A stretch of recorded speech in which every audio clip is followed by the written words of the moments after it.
नमस्कार दोस्तों, आपका स्वागत है योगेश महाजन लीगल चैनल पर। योगेश महाजन लीगल चैनल पर हम आपको प्रस्तुत करेंगे नवीनतम सुप्रीम कोर्ट के फैसलों और विभिन्न अन्य न्यायालयों के फैसलों पर और विधि ज्ञान को प्रसारित करने का प्रयास करेंगे। इस चैनल पर हम न्यायिक फैसलों के महत्व को समझाने और विधि समझौतों की युक्तियों को समझाने का प्रयास करते हैं। हमारा मकसद है कानून और न्याय के क्षेत्र में ज्ञान को आपके पास पहुंचाना, तो कृपया हमारे चैनल को सब्सक्राइब करें, घंटी आइकन दबाएं, वीडियो को लाइक और शेयर करें। दोस्तों, माननीय सुप्रीम कोर्ट ने एक फैसला दिया है, जजमेंट आई है जो कि 19 मार्च 2025 की है और ये मिसलेनियस एप्लीकेशन नंबर 34 ऑफ 2025 जो criminal appeal number 3883 to 3884 of 2024 है। यहाँ Supreme Court Bar Association and other ने यहाँ जो कि एक पटिशनर है, उन्होंने एक याचिका दाखिल की थी। तो इसमें SCBA supreme Court Bar association है और एक supreme court advocates on record association है, उन्होंने एक पटिशन थी, याचिका थी, वो दाखिल की थी एक की मॉडिफिकेशन किया जाए एक ऑर्डर का। माननीय सुप्रीम कोर्ट ने एक ऑर्डर पास किया था, तो उस ऑर्डर में ये कहा था कि जो एडवोकेट्स हैं सुप्रीम कोर्ट में, माननीय सुप्रीम कोर्ट में जो अपेयर हो रहे हैं, तो उन्हीं का नाम जो है वो ऑर्डर शीट में रिफ्लेक्ट होना चाहिए। और एक जो स्लिप होती है, अपेयरेंस स्लिप होती है, जिसे फॉर्म नंबर 30 कहा जाता है, उसमें अगर कोई भी चेंज होता है आर्गुइंग काउंसिल का, तो एडवोकेट ऑन रिकॉर्ड जो है वो उसको इंटीमेट करेंगे कोर्ट मास्टर को। तो उन्हीं का जो नाम है वो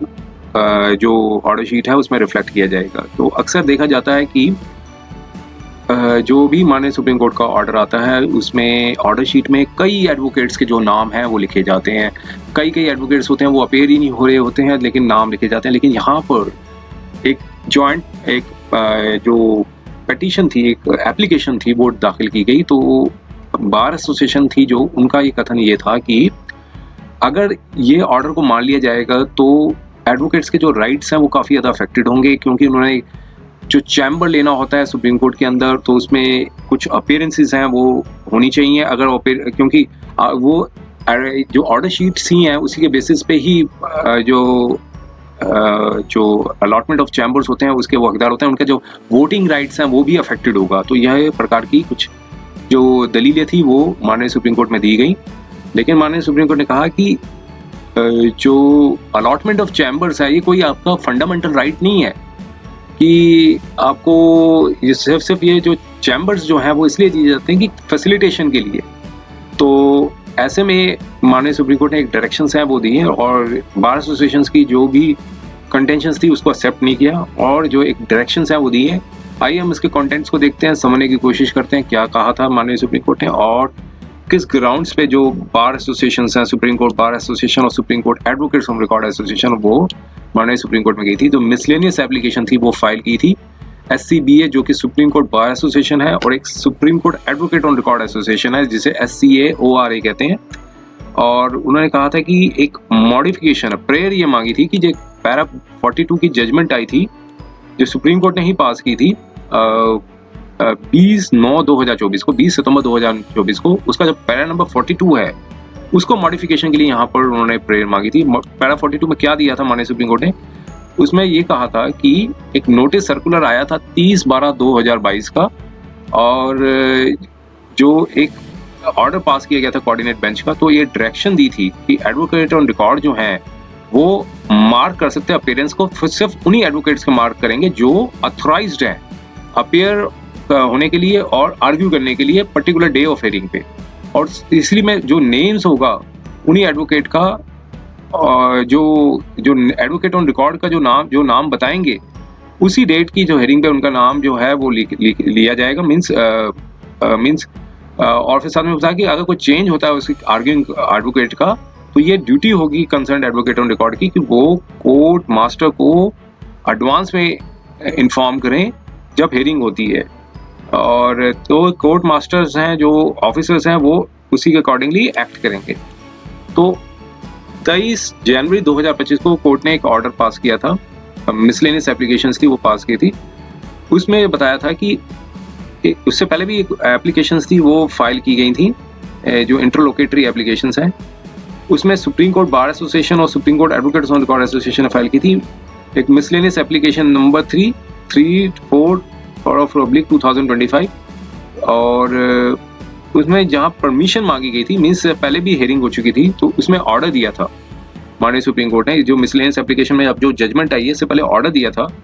कि उन्होंने परमिशन मांगी थी कि इंटरवीन करना चाहते हैं और क्लैरिफिकेशन मांगना चाहते हैं जो मॉडिफिकेशन जो ऑर्डर पास किया था 20 सितंबर 2024 को क्रिमिनल अपील नंबर 1 थी। तो अब जो उस जो प्रेयर थी इस मिसलेनियस एप्लीकेशन वो ये मांगी गई थी कि मॉडिफाई किया जाए ऑर्डर को 20 सितंबर 2024 को, जो ऑनरेबल कोर्ट ने क्रिमिनल अपील नंबर 100 में फाइल में कहा था कि जो एक्सटेंड दैट दी इन्वेस्टिगेशन जो कैरीड आउट की जाएगी सीबीआई द्वारा, जो फर्दर डायरेक्शंस होंगी ऑनरेबल कोर्ट में, और वो इंडिपेंडेंट होगी, किसी भी इन्फ्लुएंस जो नहीं होगी बाय दी ऑब्जर्वेशन जो इस इंस्टेंट मैटर पे हुए थे, जो पैराग्राफ नंबर 24, 25, 30 और 32 जो जजमेंट आई थी 20/9/2024 को। अब दूसरा पॉइंट जो था वो था कि मॉडिफाई क्लैरिफाई करने के लिए जो पैरा 42 था उस एक्सटेंट में कि जो नाम होंगे एडवोकेट्स के वो इंक्लूड होंगे उन्हीं के जो असिस्ट करेंगे एडवोकेट ऑन रिकॉर्ड को, जो प्रिपरेशन जो केस को प्रिपेयर करने में मीन्स असिस्ट करेंगे और जो ब्रीफ करेंगे आर्ग्यूइंग काउंसिल को, और जो कि office of the senior advocate assist कर रहे होंगे इस मैटर पर। तो ये उन्होंने प्रेयर मांगी थी कि उन एडवोकेट्स के भी नाम डाले जाएं जो जिन्होंने एडवोकेट ऑन रिकॉर्ड्स को असिस्ट भी किया हो और जो जिन्होंने केस प्रिपरेशन में उनकी में भी असिस्टेंस दी हो, जो ब्रीफ भी किया हो आर्ग्यूइंग काउंसिल का, और जो उस सीनियर एडवोकेट के ऑफिस से हो जो असिस्ट कर रहे हो मैटर को। तो मीन्स एक बड़ी प्रेयर थी उन्होंने एसोसिएशन ने मांगी थी। अब यहाँ पर कहा था कि जो क्वेरी ये थी, कोर्ट ने अभी एक क्वेरी रखी थी उसमें जो ऑर्डर पास हुआ था 30 को, मतलब जनवरी में, तो उसमें कहा था कि किस लोकस स्टैंडर्ड से एप्लीकेंट्स ने यहाँ इंटरलोकेटिव मिसलेनियस एप्लीकेशन फाइल कर दी। जो लर्नड सीनियर काउंसिल हैं जो अपेयर हुए थे, उन्होंने कहा था कि नॉर्मल सर्कमस्टांसिस में एप्लीकेंट्स के पास कोई लोकल स्टैंडर्ड ही नहीं है, मीन्स जो एसोसिएशन है SCBA और COA जो supreme court advocate on record association, उनका कोई लोकल स्टैंडर्ड नहीं है। लेकिन उन्होंने कहा कि उन्हें एड्रेस करने देने की इजाज़त दी जाए कि दोनों एप्लीकेंट्स जो एसोसिएशन जो है वो काम कर रही हैं वेलफेयर ऑफ द बार, और जो जजमेंट जो क्वेश्चन में है, जो माननीय सुप्रीम कोर्ट ने जो जजमेंट दिया उसके रिपरकशंस, उसके इफेक्ट्स जो हैं वो काफ़ी होंगे एडवोकेट्स के ऊपर जो सुप्रीम कोर्ट में प्रैक्टिस कर रहे हैं, और जो लीगल प्रोफेशन पर भी इसका काफ़ी फर्क पड़ेगा। उन्होंने फर्दर सबमिशन दी कि जो प्रेयर है जिसमें मिसलेनियस एप्लीकेशन लगाई है उसमें कहा था कि जो जजमेंट जो है वो प्राइम फेशिया जो है वो इन्फ्लुएंस मींस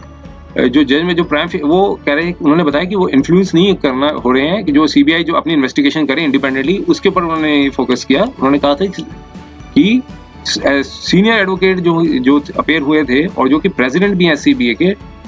कोर्ट ने उनमें परमिशन दे दी कि एड्रेस कर सकते हो कोर्ट को बिना किसी टेक्निकल के, कि जो टेक्निकल इशू होता है लोकल स्टैंडर्ड का, तो मीन्स लोकल स्टैंडर्ड में कोई एप्लीकेशन फाइल कर सकता है जो उससे अफेक्टेड हो रहा हो, तो उसका क्या उसमें पार्टी है कि नहीं है, ये चीज़ें देखनी पड़ती हैं इसमें। क्योंकि जो जजमेंट आई थी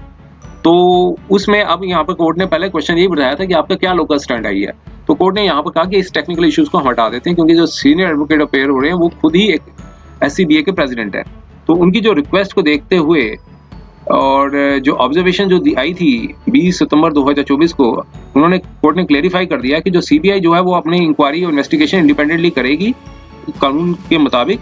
और केस रजिस्टर करेगी जो पर्सन जो कि इन्वॉल्व हैं और जो रिस्पॉन्सिबल थे अलेज्ड ऑफेंसेस का। तो वो तो पहला पार्ट था जो प्रेयर का। अब दूसरा पार्ट ये था जो मेन इशू का था, वो ये बताया गया है कि जो प्रेयर क्लॉज बी थी उसमें बताया था जो सीनियर एडवोकेट हैं उन्होंने सबमिशन ये दी थी कि जो मेंबर्स हैं SCBA के और SCAORA जो supreme court advocate on record association है, उन्होंने कहा था कि जो कि कमिटेड हैं कॉज ऑफ जस्टिस पे और कमिटेड हैं जो प्रोफेशनल कॉम्पिटेंस को प्रमोट करने के लिए और प्रोफेशनल इंटीग्रिटी के लिए, कि अनएथिकल प्रैक्टिस को रोकने के लिए उन्होंने सबमिशन ये दिया कि नेक्स्ट डेट ऑफ हियरिंग हुई थी तो एप्लीकेंट्स जो हैं वो कंक्रीट प्रपोजल्स के साथ आएंगे, और ताकि स्टेप्स और जो एक्शन है वो प्रोफेशनल कॉम्पिटेंस को इम्प्रूव किया जा सके। और मेंटेन किया जा सके प्रोफेशनल इंटीग्रिटी को लार्जेस्ट इंटरेस्ट ऑफ जस्टिस। तो ये पिछला ऑर्डर था, उसके बारे में बताया था उन्होंने, एक प्रकार का बताया था कि एक प्रपोजल के साथ आएंगे। अब यहाँ पर जो सबमिशन थी, जो प्रपोजल के साथ आए, वो सबमिशन क्या दी वो देखते हैं इसमें। और सबमिशन में ये बताया कि जो 13/2/2025 को एक वाइस प्रेसिडेंट थी SCBA की और अदर रिप्रेजेंटेटिव्स भी आए, उन्होंने ऑरल सबमिशंस दिए और रिटन जॉइंट सबमिशंस भी दिए। डायरेक्शन उसमें ये कहा था कि जो डायरेक्शंस जो दी गई थी जजमेंट में 20 सितंबर 2024 की जो जजमेंट आई थी, उसका सीरियस इफेक्ट पड़ रहा है मेंबर्स के ऊपर, एसोसिएशंस के ऊपर। जो एसोसिएशन के मेंबर हैं उनके जो वोटिंग राइट्स हैं, जो अलॉटमेंट ऑफ चैम्बर्स हैं और जो उनका जो राइट है सीनियर एडवोकेट की डेजिग्नेशन के लिए, इन सब चीज़ों पर इफेक्ट पड़ रहा है उस जजमेंट से। क्योंकि गाइडलाइंस थी सीनियर एडवोकेट 2023 की कि एडवोकेट को particular number of reported unreported judgments पे एक फर्निश करनी होती है जो 5 सालों में हुई है, और जिसमें वो अपेयर हुए हैं आर्गिंग काउंसिल और असिस्टिंग काउंसिल के तौर पे। Indira Jaising versus Supreme Court of India की जजमेंट पे रिलाइड किया और कहा कि लीड काउंसिल और असिस्टिंग काउंसिल का जो उसमें बताया गया है, और जो नंबर ऑफ अपीयरेंसेस होते हैं एडवोकेट के, एक क्राइटेरिया है जो डिटरमाइन करता है एलिजिबिलिटी के लिए। अलोकेशन ऑफ चैम्बर्स जो हैं सुप्रीम कोर्ट के अंदर, और एक डिसीजन आया Gopal Jha versus Supreme Court of India, उस पर भी रिलाइड किया। और फोर्थ सबमिशन ये भी कि जो रूल 5 है, rule and regulation of CBA, तो मेंबर्स एलिजिबल है वोट के लिए तभी हो सकता है अगर वो रेगुलर मेंबर होगा एसोसिएशन का और उसने अपीयरेंस दी होगी सुप्रीम कोर्ट में लीड काउंसिल के तौर पे कम से कम 5 मैटर पे हर साल ऑफ 2 साल ऑफ द 2 years पीरियड, और या फिर 2 साल के पीरियड के लिए 5 मैटर्स में लीड काउंसिल के तौर पे अपेयर होना चाहिए, और या फिर जूनियर एडवोकेट के तौर पे अपेयर होना चाहिए सीनियर एडवोकेट के साथ कम से कम 20 मैटर पे हर साल, और फॉर 2 years पीरियड, 2 साल के पीरियड के दौरान। तो एक supreme Court Bar Association and others versus BD Kaushik की जजमेंट पे रिलाई किया। उसमें बताया गया था कि सिर्फ वो एडवोकेट जो प्रैक्टिस कर रहे हैं सुप्रीम कोर्ट में वो ही वोट जो है कास्ट कर सकते हैं, जो कंटेस्ट कर सकते हैं इलेक्शंस पे। अब फॉर्म 30 जो है वो 4th शेड्यूल सुप्रीम कोर्ट के जो रूल्स बने हैं 2013 में, उसमें बताया गया है कि एक अपीयरेंस स्लिप जो है वो एडवोकेट ऑन रिकॉर्ड को देनी होती है, जो अपीयरेंस को मार्क करानी हो एडवोकेट्स की बिफोर द कोर्ट। तो ये एक एक्सेप्टेड रूल, नॉर्म और प्रैक्टिस बन चुका है सुप्रीम कोर्ट का कि अपीयरेंसेस को मार्क कराने के लिए जो सारे काउंसिल्स के लिए, जो वो सारे काउंसिल्स जो प्रेजेंट होते हैं कोर्ट में एक किसी पर्टिकुलर केस में और उन्होंने कंट्रीब्यूट किया हो केस को एडजुडिकेट करने के लिए। अब 6th सबमिशन ये दी कि ऑर्डर 3 रूल 1 CPC भी ये कहता है कि प्लीडर का राइट है कि वो अपेयर हो सकता है किसी भी पार्टी पे, अपेयर हो सकता है पार्टी के बिहाफ पे किसी भी कोर्ट में, और अगर उनकी जो अपेयरेंस रिकॉर्ड नहीं की जाएगी असिस्टेंट एडवोकेट्स की, तो इसकी वजह से उनके ऊपर एडवर्स इफेक्ट पड़ेगा, उनकी कैरियर प्रोग्रेशन पर भी फर्क पड़ेगा जो जूनियर एडवोकेट्स हैं। एट दिस आउटसेट यहाँ पर कोर्ट ने नोट किया कि कोर्ट जो है वो कंस्ट्रेंड है टू गिव इम्पल्स डायरेक्शंस जो एज ए करेक्टिव मरीजर्स, और ऑर्डर जो आया था 20 सितंबर 2024 का, लेकिन कोर्ट ने पाया कि ना सिर्फ मिसयूज और अब्यूज प्रोसेस ऑफ लॉ हो रहा है बल्कि फ्रॉड भी हो रहा है कोर्ट के ऊपर, क्योंकि एक प्राइम फेशिया कमिटेड जो हुई जा रही है जो पार्टी लिटिगेंट्स द्वारा, at the instance of party litigants के द्वारा, और एडवोकेट्स जो इन्वॉल्व होते हैं इस केस में। तो अदर रीजन जो बताया गया था कि जो डायरेक्शन जो दी गई थी, कोर्ट ने नोटिस किया था कि स्ट्रेंज प्रैक्टिस जो है वो फॉलो की जा रही है सुप्रीम कोर्ट में, और जो अपीयरेंसेस हैं वो मार्क की जा रही है number of advocates of the party के, मींस एक पार्टी के कई एडवोकेट्स की जो अपीयरेंसेस है वो मार्क की जा रही है बिना किसी वेरीफाई किए, सर्टिफाई किए कि क्या वो सब ऑथराइज्ड हैं अपेयर होने के लिए पार्टी के लिए कि नहीं। कई मैटर्स पे सिंपल हो चाहे कॉम्प्लिकेटेड हो, नंबर ऑफ द अपीयरेंसेस जो हैं एडवोकेट्स की वो दिखाई जाती है रिकॉर्ड ऑफ प्रोसीडिंग्स में, जो कि पेजेस पे रन हो रहे होते हैं, running two pages and pages में, कई पेजेस तक लंबी जो पेजेस होते हैं उसमें उनकी अपीयरेंसेस रिकॉर्ड ऑफ प्रोसीडिंग्स होती हैं, ऑर्डर शीट जिसे कहते हैं, उसमें अपीयरेंसेस दिखाई जाती हैं, कई पेजेस लंबी पेजेस तक उनके अपीयरेंसेस होती हैं बिना किसी वेरिफिकेशन के कि ये एडवोकेट्स इनफैक्ट जो हैं वो कोर्ट में प्रेजेंट भी हैं और जो अथोराइज्ड भी हैं किसी पर्टिकुलर पार्टी उस केस में। तो दो क्वेश्चंस रेस होते हैं इस कोर्ट के समक्ष कि क्या एडवोकेट्स का इंडिफिजिबल राइट है अपेयर होने के लिए, ताकि पार्टी के बिहाफ पे अपेयर होने के लिए और उनकी जो अपेयरेंस मार्क करने के लिए पार्टी के लिए, जबकि वो अथोराइज्ड भी नहीं है अपेयर कोर्ट प्रोसीडिंग्स में अपेयर होने के लिए। और दूसरा था कि जो इम्प्यूज डायरेक्शंस दिए गए थे कोर्ट द्वारा, क्या किसी तरीके से उन पे जो लीगल फंडामेंटल और स्टैच्यूटरी राइट्स ऑफ एडवोकेट्स का अफेक्ट हो रहा है। तो इस क्वेश्चन को देखते हुए कोर्ट ने रेफर किया कुछ एक्ट को। एडवोकेट्स एक्ट 1961 क्या कहता है, बार काउंसिल ऑफ रूल्स, और सुप्रीम कोर्ट 2013 के जो प्रोविजंस हैं उसको यहाँ पर एनालाइज किया। एडवोकेट 1961 का जो था वो एक कंसोलिडेटेड एक्ट था। उसमें बताया था सेक्शन 16 जो है, दो क्लास के एडवोकेट्स होते हैं, एक सीनियर एडवोकेट्स और अदर एडवोकेट्स। सेक्शन 30 जो है वो कहता है कि जिसका नाम एडवोकेट का नाम स्टेट रोल पे है वो इंटाइटल्ड है किसी भी कोर्ट में प्रैक्टिस करने के लिए, जो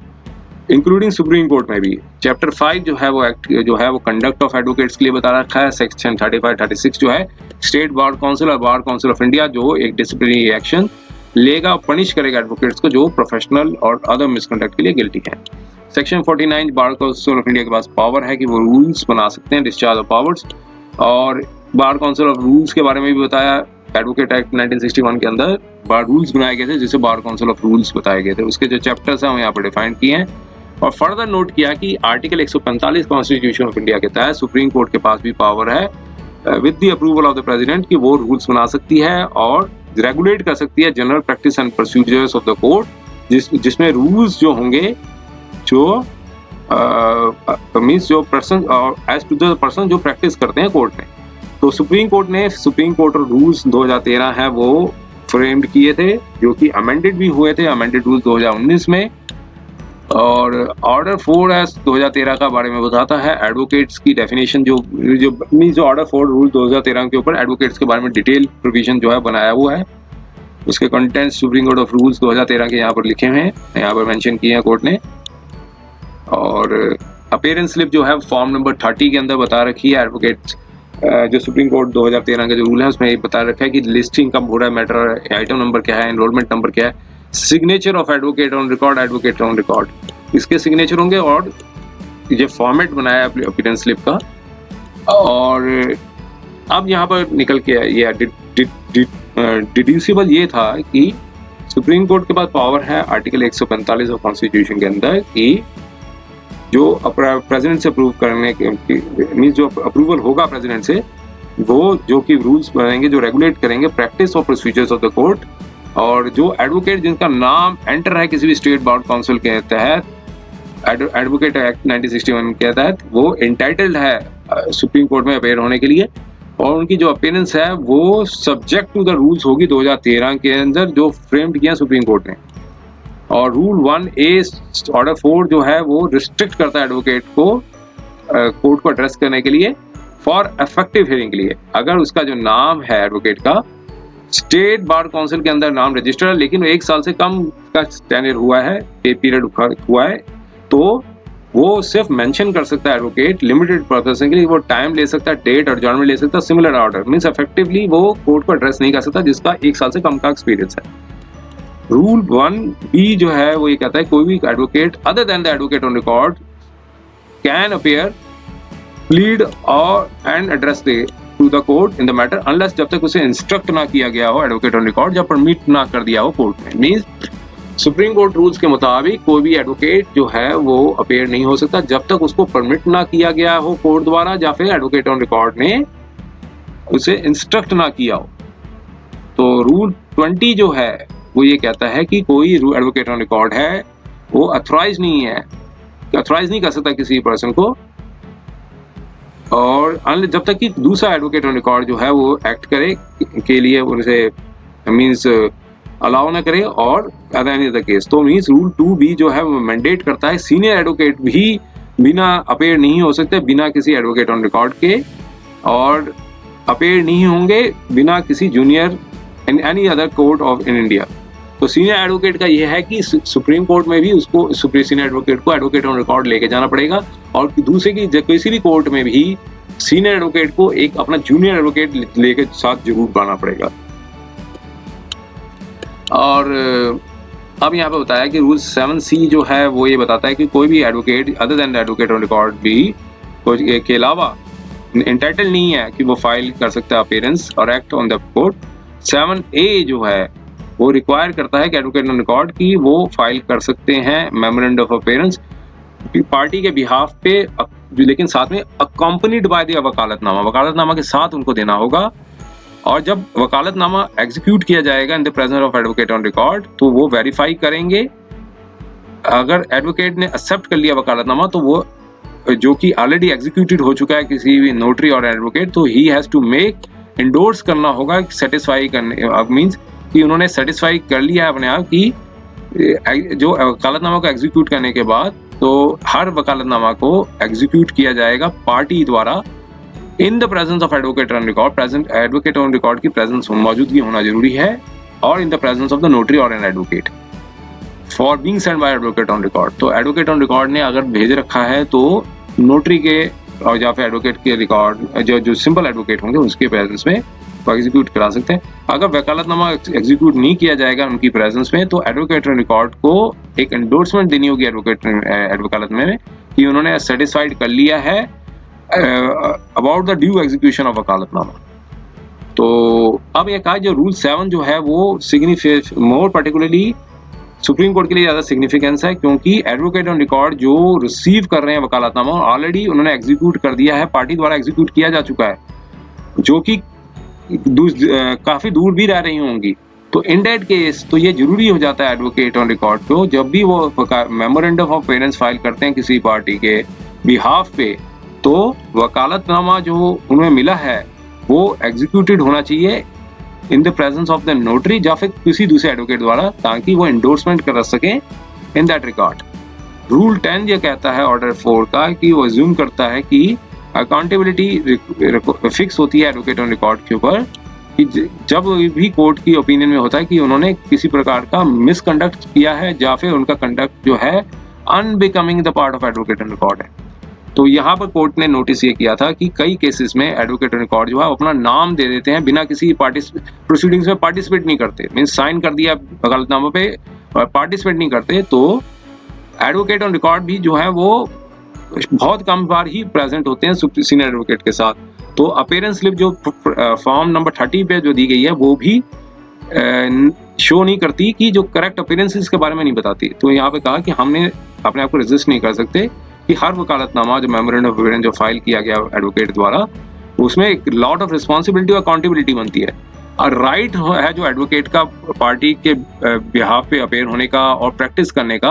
वो कपल्ड है, जो ड्यूटी है उसकी कि कोर्ट में मौजूद है जब भी हियरिंग होती है और पार्टिसिपेट करे, कंडक्ट करे प्रोसीडिंग्स को डिलीजेंटली, सिंसियरली और ऑनेस्टली और अपनी बेस्ट एबिलिटी के साथ। और राइट्स एंड ड्यूटीज जो हैं वो दोनों एक ही साइड, एक ही सिक्के के दो पहलू हैं। तो यहाँ पर एक जजमेंट्स थी उसके ऊपर रेफरेंस दिया है यहाँ पे और अब फाइनल डायरेक्शंस क्या दिए हम उस पर चलते हैं। और अब यहाँ पर रेफरेंस देने के बाद ये बताया कि जो अपीयरेंस स्लिप का में जो नोट जो मेंशन किया जाता है फॉर्म नंबर 30 में नोट है 4th शेड्यूल में जो सुप्रीम कोर्ट के 2013 के अंदर बताया है, उसमें बताया कि कोर्ट मास्टर को इंश्योर करना होगा अपीयरेंस को जब रिकॉर्ड करते हैं जब भी रिकॉर्ड ऑफ प्रोसीडिंग्स में सिर्फ सीनियर एडवोकेट्स और एडवोकेट्स ऑन रिकॉर्ड या एडवोकेट जो कि फिजिकल प्रेजेंट हैं और आर्ग्यू कर रहे हैं कोर्ट में किसी भी समय नॉट किसी समय कि at the time of hearing जब मैटर की सुनाई हो रही होती है एक एडवोकेट या एडवोकेट ऑन रिकॉर्ड असिस्ट करेगा कोर्ट में और या फिर आर्ग्यूइंग सीनियर एडवोकेट या एडवोकेट ऑन रिकॉर्ड या एडवोकेट को एज द केस में भी। तो मीन्स कोर्ट मास्टर को देखना है कि वो अपीयरेंस को रिकॉर्ड करेंगे सिर्फ सीनियर एडवोकेट की या एडवोकेट ऑन रिकॉर्ड की जो कि फिजिकली प्रेजेंट हैं कोर्ट में, जो आर्ग्यू कर रहे हैं कोर्ट में या पार्टी के बिहाफ पे एट द टाइम जब मैटर की सुनाई हो रही है। सिर्फ वन एडवोकेट या एडवोकेट ऑन रिकॉर्ड जो है वो असिस्ट करेंगे कोर्ट को, आर्ग्यूइंग काउंसिल को या सीनियर एडवोकेट ऑन रिकॉर्ड को एज द केस में। तो आर्ग्यूइंग सीनियर एडवोकेट या एडवोकेट ऑन रिकॉर्ड या एडवोकेट जो पार्टी के बिहाफ पे अपेयर हो रहे हैं फर्दर एडिशनल अपीयरेंस तभी होगी, फर्दर एडिशनल अपीयरेंस होगी सिर्फ एक एडवोकेट और एडवोकेट ऑन रिकॉर्ड की जो कि असिस्ट कर रहे हैं मैटर पे जो कि रिकॉर्ड कुड भी रिकॉर्डेड की जा सके।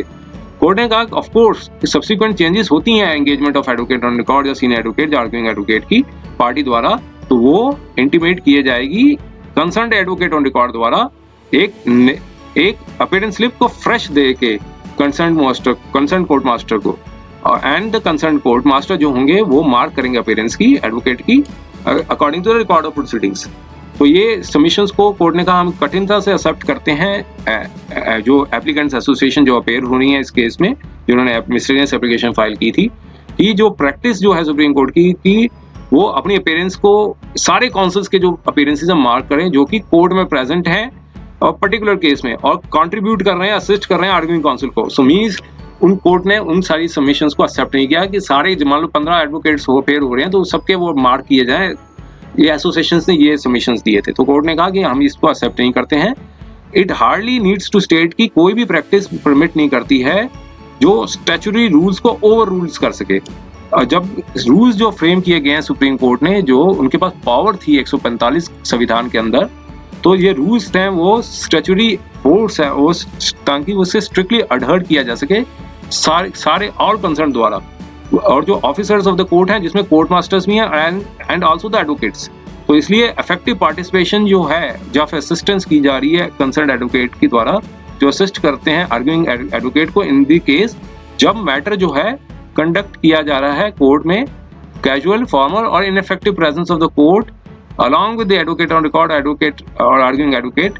बिना किसी ड्यू ऑथराइजेशन द्वारा जो पार्टी कंसर्न द्वारा, वो एंटाइटल नहीं है कि एडवोकेट, वो एंटाइटल नहीं कर सकते एडवोकेट को कि इंसिस्ट करें कोर्ट मास्टर को कि वो उनकी भी रिकॉर्ड करें अपीयरेंस को in the record of proceedings में। जो अभी कहा कि जो कैजुअली फॉर्मल इनइफेक्टिवली प्रेजेंट हो रहे हैं वो इंसिस्ट नहीं कर सकते कोर्ट मास्टर की उनकी भी अपीयरेंस को रिकॉर्ड की जाए। तो ये सबमिशंस जो थी एप्लीकेंट्स एसोसिएशंस की, उन्होंने कहा कि उनका एडवर्स इम्पैक्ट पड़ेगा राइट्स टू द वोट, और जो